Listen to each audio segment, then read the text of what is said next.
ne s'est jamais pris un râteau? Pas l'objet de jardinage, mais bel et bien un refus amoureux. Bonjour et bienvenue dans le MAG sur Sensation. Nous recevons aujourd'hui Élodie Boisier et Charlotte Bernasconi, co-auteurs du livre L'art du râteau, l'amour de AAR aux éditions de L'Opportun. Nous recevons tout d'abord Charlotte Bernasconi. Bonjour Charlotte. Bonjour. Tout d'abord, comment vous est venue l'idée d'écrire ce livre et pourquoi l'avoir écrit à deux? En fait, on a eu envie d'écrire ce livre parce que le râteau, c'est un sujet qui est perçu comme étant plutôt honteux. Et on s'est dit que finalement, c'était un bon sujet pour rire. Et on avait envie de partager dessus. Et en fait, on s'est dit qu'écrire à deux, c'était pas mal pour recouper nos visions et évoluer un petit peu dans nos réflexions. Vous commencez votre ouvrage par le repas de famille à la table des enfants à 14h30 et vous le finissez avec le repas de famille à la table des adultes à 13h30. Le but, c'est de montrer une certaine évolution, c'est ça? Oui, en fait, on a eu envie de montrer qu'au niveau social, sur la question amoureuse, on peut évoluer. Au début, le lecteur, on le situe plutôt mal à l'aise dans un repas de famille. Et l'autre, en fait, est perçu comme une solution pour être sauvé émotionnellement et socialement. Et en fait, avec le cheminement qu'on fait quand on se prend un râteau, à la fin, le lecteur a beaucoup plus pris confiance en lui. Et du coup, quand il est à la table des adultes, c'est une métaphore. Et c'est comme quoi, quand il a terminé, en fait, son râteau, je suis en train de m'embrouiller. Mais en gros, ce que je veux dire, c'est qu'on passe de l'autre qui est en train d'être représenté comme un sauveur à l'autre qui est là pour du simple et pur partage. Et dans votre livre, est-ce que vous racontez des histoires personnelles, des situations que vous avez vous-même vécues, que ce soit vous ou Élodie?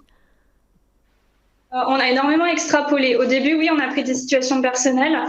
À partir du moment où on a voulu que le livre soit édité, on s'est dit qu'il fallait quand même tendre sur quelque chose de plus universel. Donc on a fait un peu un mismatch entre toutes les histoires. Il ne faut pas avoir une autobiographie.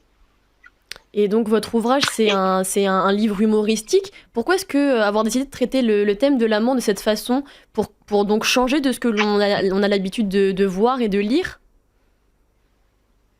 Oui, de prime abord, un râteau, c'est pas cool. Et nous, on voulait relativiser et puis écrire une sorte de remontant pour les personnes qui se sont pris un râteau. Parce que nous, on pense que le rire et l'autodérision, ça permet d'avancer dans la vie. Et puis surtout, on voulait déculpabiliser le lecteur. Parce que de nos expériences, souvent, on se demande pourquoi est-ce que j'ai raté, à quelle étape j'ai raté. Et en fait, des fois, on n'a pas raté. C'est juste que ça n'a pas marché. Et on avait envie d'écrire un livre humoristique pour montrer qu'on peut rebondir après un échec amoureux et un échec dans la vie en général. Finalement, c'est une belle leçon de vie. C'est plus c'est la honte, c'est juste... on avait envie de prendre ce créneau-là. Oui, parce que c'est vrai qu'après un râteau, on a... peu souvent l'envie de rire. Vous, comment est-ce que, d'un point de vue personnel, je suppose que, comme toute personne, vous n'avez pas forcément envie de rire. Comment est-ce que vous, votre point de vue, comment est-ce que vous situez par rapport à cette situation? Maintenant, ça me fait rire parce que c'est plus un... En fait, une fois qu'on a commencé à rire de soi-même sur un sujet, je trouve que, du coup, c'est pas qu'on n'arrive pas à revenir sérieux, mais maintenant, ça me fait rire. Tant mieux, il vaut mieux en rire qu'en pleurer, c'est sûr. Et est-ce que vous avez d'autres idées de livres en cours? Vous avez des idées, que ce soit vous ou avec Élodie? Alors, avec Élodie, on a plusieurs projets personnels. Après, on est toutes les deux végétariennes et on a beaucoup aimé observer la société sur la question amoureuse. Donc, on s'est dit pourquoi pas un jour écrire sur l'art d'être végétarien, mais pour l'instant, rien n'est fait. Vous pourrez donc, ce serait plutôt écrire chacune de votre côté ou plutôt écrire de nouveau un livre ensemble? Pour l'instant, on est chacune de notre côté. Après, c'est pas exclu qu'on réécrive un livre ensemble un jour.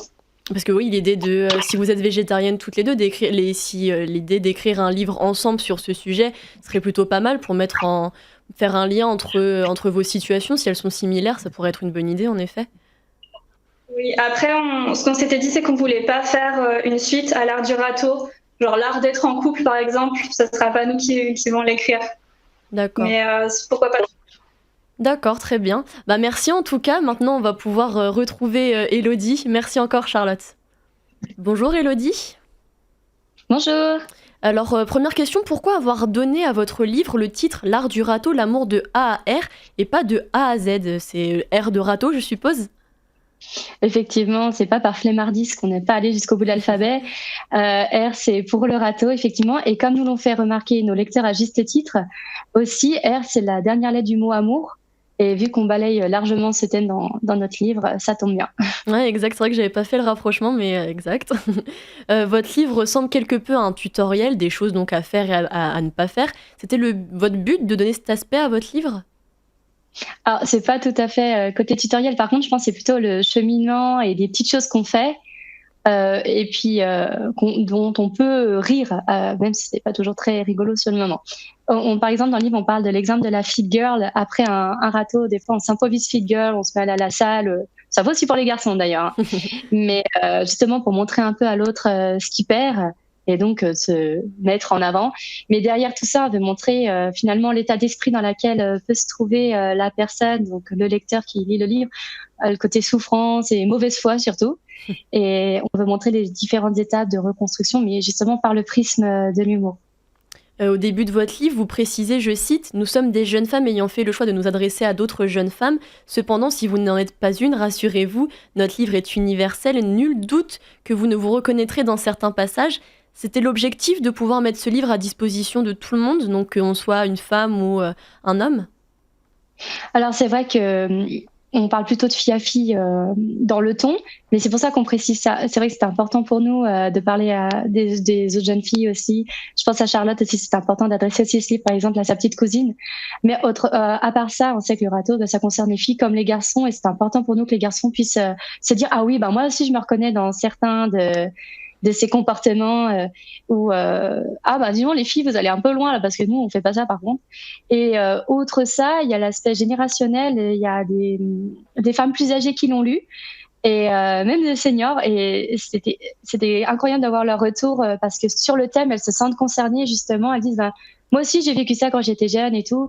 Bon par contre il y avait pas le côté réseaux sociaux, j'étais intéressée de le découvrir et d'en apprendre un peu plus sur votre génération. Ah, comme quoi il n'y a pas d'âge, mais du coup, et le fait d'être deux filles pour écrire ce livre, c'est assez compliqué donc de se mettre à la place d'un garçon.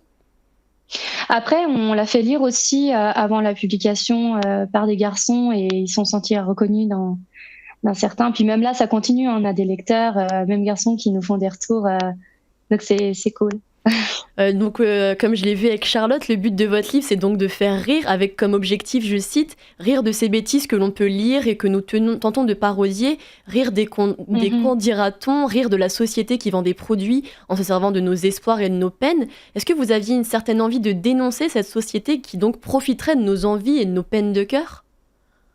Oui, parce que je trouve qu'avec Charlotte, qu'on baigne dans un environnement médiatique qui peut être assez pesant.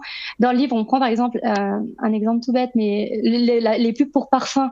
Est-ce que vraiment, c'est en achetant ce parfum-là, parce qu'il y a tout le côté séduction qu'il y a à travers la publicité, est-ce que ça va être un atout majeur pour séduire la personne en face? Est-ce que c'est ça qui va faire qu'elle va être réceptive ou non?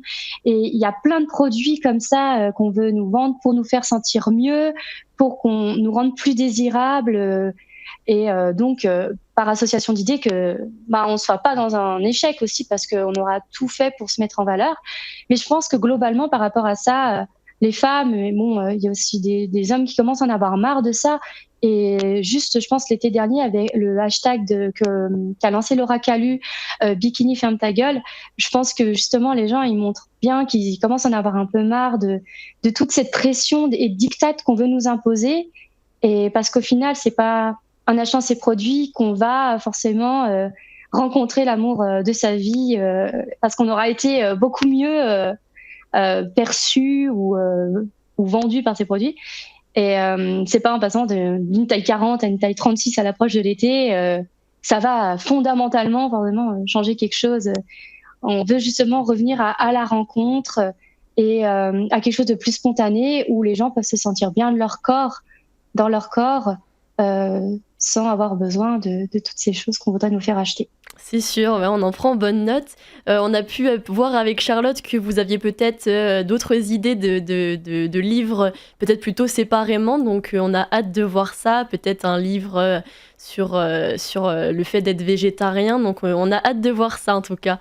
Merci Élodie Boisier et Charlotte Bernasconi d'avoir été avec nous dans le MAC sur Sensation. Je rappelle que vous êtes les co-auteurs du livre L'art du râteau, l'amour de AAR, aux éditions de L'Opportun.